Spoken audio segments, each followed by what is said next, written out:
दिल्ली के मुख्यमंत्री अरविंद केजरीवाल ने कहा कि दिल्ली आबकारी नीति मामले में आप और उसके नेताओं पर लगे आरोप पार्टी को बदनाम करने की भाजपा की साजिश है। आप ईमानदारी के लिए अपनी प्रतिबद्धता के लिए जानी जाती है और इसके नेतृत्व में पूरे देश का विश्वास अर्जित है। पार्टी की छवि खराब करने और लोगों के विश्वास को धोखा देने की साजिश दिल्ली शराब घोटाला केजरीवाल की आड़ में की गई थी। उन्होंने कहा कि भाजपा ने दावा किया था कि दक्षिण लॉबी ने आप सदस्यों को 100 करोड़ रुपए की रिश्वत दी, लेकिन वह इसे साबित करने में विफल रही। केजरीवाल इस मामले में प्रवर्तन निदेशालय के मामले में 2 आरोपियों को जमानत देने दिल्ली की एक अदालत के आदेश का जिक्र कर रहे थे, जिसमें कहा गया था कि आरोपी राजेश जोशी और गौतम मल्होत्रा के खिलाफ सबूत प्रथम दृष्टया विचार किए जाने के लिए पर्याप्त नहीं थे। भाजपा ने पलटवार किया और कहा कि निचली अदालत द्वारा पारित जमानत आदेश का उपयोग कर रही है और इसे मामले के फैसले के रूप में पेश कर रही है। भाजपा के राष्ट्रीय प्रवक्ता गौरव भाटिया ने कहा कि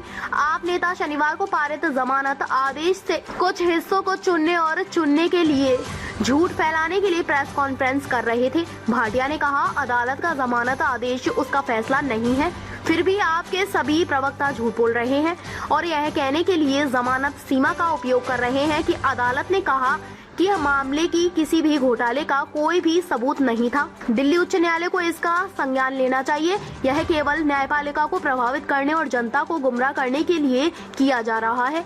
यह अदालत की अवमानना का मामला है। इस बीच दिल्ली की एक अदालत ने सोमवार को आबकारी नीति मामले में आरोपी दिल्ली के पूर्व उप मुख्यमंत्री मनीष सिसोदिया की न्यायिक हिरासत 23 मई तक बढ़ा दी। उन्हें अब तक ईडी या सीबीआई मामले में जमानत नहीं मिली है। हाल ही में सिसोदिया ने उच्च न्यायालय में नियमित और अंतरिम जमानत याचिका दायर की। उन्होंने अपनी पत्नी की बीमारी के आधार पर अंतरिम जमानत याचिका दायर की और उसमें 6 सप्ताह की जमानत मांगी।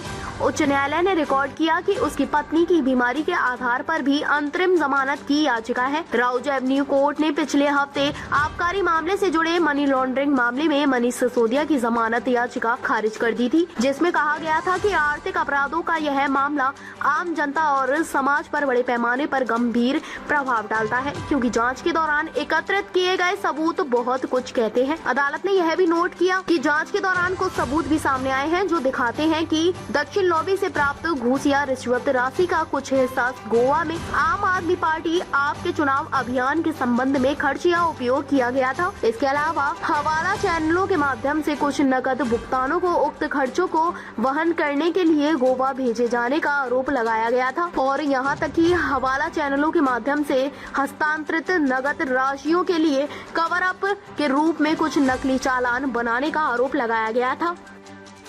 ताज़ा खबरों से जुड़े रहने के लिए हमारे चैनल को सब्सक्राइब करें और बेल आइकन को दबाना ना भूलें ताकि हर खबर की नोटिफिकेशन आपको मिलती रहे।